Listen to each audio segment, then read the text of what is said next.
Hello everyone, my self Harshita and मेरे last video में मैंने आपको कुछ टिप्स बताए थे रिगार्डिंग पीएचडी इंटरव्यूज़, जिसमें मैंने कुछ पॉइंट्स डिस्कस किया था। जिसमें मैंने एक पॉइंट आपको बताया था कि किसी भी आईआईटी या यूनिवर्सिटी में पीएचडी इंटरव्यूज़ में अप्लाई करने के पहले आपको प्रोफेसर को मेल करना एक बहुत ही इंपॉर्टेंट पॉइंट होता है, जो सबको नहीं पता होता। तो in this video I will be discussing about that particular point कि how to mail professor and किस तरह से आपको प्रोफेसर्स चूज़ करने चाहिए before applying for PhD.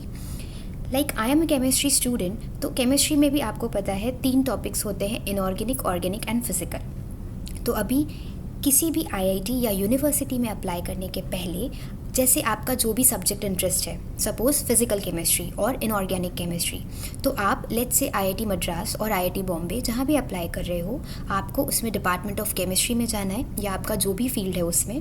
Then वहाँ पे भी आपको बहुत से प्रोफेसर्स दिखेंगे, like inorganic chemistry, organic chemistry, physical chemistry. तो अभी आपको सपोज़ फिजिकल केमिस्ट्री है, तो आपको फिजिकल केमिस्ट्री के सारे प्रोफेसर्स की वेबसाइट देखनी है। उससे आपको पता चलेगा कि कौन से प्रोफेसर किस फील्ड पे काम करते हैं। Now the main thing is, हमें कैसे पता चलेगा कि हमारा इंटरेस्ट किस में है, बिकॉज एमएससी केमिस्ट्री तक तो नॉर्मल होती है, लेकिन अब पीएचडी में हमें क्या करना है ये हमें कैसे पता चलेगा। तो इसके लिए जैसे अगर आप फिजिकल केमिस्ट्री के सारे प्रोफेसर्स की वेबसाइट देखोगे तो उनका सब्जेक्ट एरिया लिखा होगा, लाइक नैनो क्लस्टर केमिस्ट्री और कंप्यूटेशनल केमिस्ट्री, बहुत सी फील्ड्स हैं, सारी फील्ड्स मेंशन होंगी वहाँ पे। तो अब आपको ये देखना है कि आपका इंटरेस्ट किस में आ रहा है, कौन से ऐसे प्रोफेसर हैं जिनका काम आपको इंटरेस्टिंग लग रहा है, आपको लग रहा है कि आप कर सकते हो। तो अब इसके लिए सपोज़ आपने किसी प्रोफेसर को देखा, उनका काम आपको इंटरेस्टिंग लगा, अब आपको कैसे पता चलेगा कि उनका काम आप कर पाओगे या नहीं। तो उसके लिए हर प्रोफेसर की अपनी एक वेबसाइट होती है। तो जब आप पहले यूनिवर्सिटी या आईआईटी की वेबसाइट में जाओगे, देन उन प्रोफेसर की वेबसाइट पे जाओगे। अब उन प्रोफेसर की वेबसाइट पे उनके स्टूडेंट डिटेल्स भी होती हैं, प्रेजेंट स्टूडेंट्स, पास्ट स्टूडेंट्स सारे होते हैं उनमें।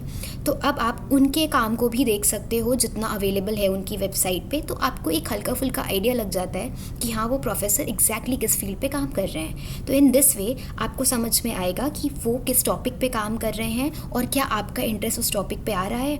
तो इन दिस वे आपको कंफर्म हो जाएगा कि या I can approach to this professor. इसीलिए इट्स वेरी इंपॉर्टेंट कि किसी भी इंटरव्यू के पहले जिस भी यूनिवर्सिटी या इंस्टीट्यूट में आप अप्लाई कर रहे हो, इट्स मैंडेटरी कि आप प्रोफेसर को देख लो, उनका काम देख लो।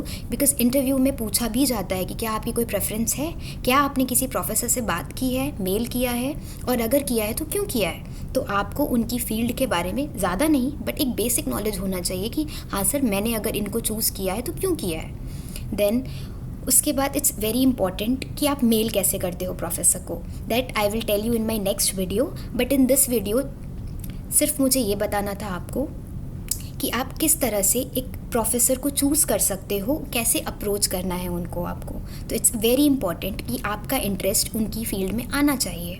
तो किस तरह से आप चूज़ करोगे, पहले आप इंस्टीट्यूट की वेबसाइट पे डिपार्टमेंट डालोगे, डिपार्टमेंट के बाद सारे प्रोफेसर्स की वेबसाइट देखोगे, और प्रोफेसर्स का काम जानने के लिए आप उनके पब्लिकेशंस देख सकते हो, उनके प्रेजेंट स्टूडेंट्स और पास्ट स्टूडेंट्स के बारे में देख सकते हो कि किस तरह का काम उनकी लैब में हो रहा है, and then you can decide whether that professor's work is in your interest or not.